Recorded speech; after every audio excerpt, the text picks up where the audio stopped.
Meeting, তার গণসংগঠনগুলি, বামপন্থী গণসংগঠনগুলির কোনো কর্মসূচি বিশালগড়ে প্রতিপালনে পুলিশ কখনো অনুমোদন দিতে চায় না, অনুমতি দেয় না। এবং সেই কারণে আমরা প্রথম থেকেই লক্ষ্য করেছি যে সমাজ বিরোধীদের নির্দেশিকা মেনে বা সেই দায়িত্ব গ্রহণ করতে অক্ষম বলে পুলিশ গণতান্ত্রিক আন্দোলনকে এখানটায় স্থিমিত করে দিতে চাইছে শাসক দলের নির্দেশে। এবং তারই পরিণতি আজকের দিনে যে স্বাভাবিক পরিবেশ নেই, পুলিশ আমাদের রাজনৈতিক ক্ষেত্রে যেমন প্রমাণ করেছে, সামাজিক ক্ষেত্রে এখন দেখা যাচ্ছে তার ভয়াবহ রূপ ধারণ করেছে অন্যভাবে।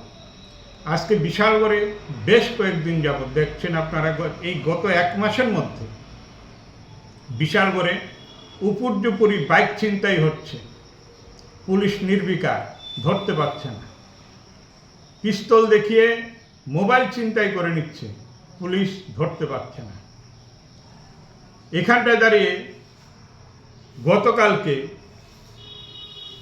11,50,000 টাকা দুজন ব্যক্তিকে সরাসরি আহত করে টাকা ছিনতাই করে নিয়ে গেল। পরবর্তী পর্যায়ে আবার বিশালগড়ে ওসির গাড়ি ছিনতাই করে নিয়ে গেল। সারা রাজ্যের এখন খবর বলতে বিশালগড়। এবং এই জিনিস যে হচ্ছে, এ রাজ্যের জনগণ বিভিন্ন জায়গায় তা প্রত্যক্ষ করছে। বিশালগড়ের ক্ষেত্রে বিভিন্ন সমাজ বিরোধীদের নেতৃত্বে কয়েকটা সিন্ডিকেটে ভাগ হয়ে সমাজ বিরোধীরা নিয়ন্ত্রিত হচ্ছে। এই খবর শাসক দল, তার নেতা এবং প্রশাসনের কাছে নেই তা নয়। এমন বহু জায়গা আছে, বিশালগড়ের পকেট আছে, যেখানটায় বন দপ্তর, আরক্ষা প্রশাসন, এমনকি শাসক দলের তথাকথিত অভিভাবক বা উঠতি নেতারা পর্যন্ত অনেক জায়গায় যেতে পারছে না, নিয়ন্ত্রিত। কারণ এক একটা এলাকায় এক একটা গোষ্ঠীর দ্বারা পরিচালিত।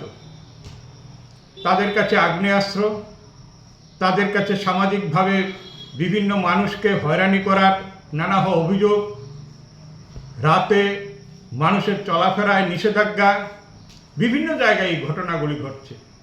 কিন্তু না মহকুমা প্রশাসন, না আরক্ষা প্রশাসন বিশালগড়ে এই ক্ষেত্রে কোনো ভূমিকা নিতে পারছে।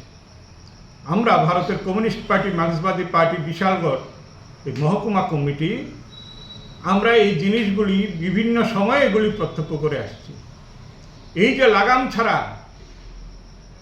পরিস্থিতি তৈরি হয়েছে, জনজীবনের নিরাপত্তা, তার সম্মান, মানুষের স্বাধীন মতামত ব্যক্ত করার যে অধিকার, কোনো কিছুই এখন আর অবশিষ্ট নেই।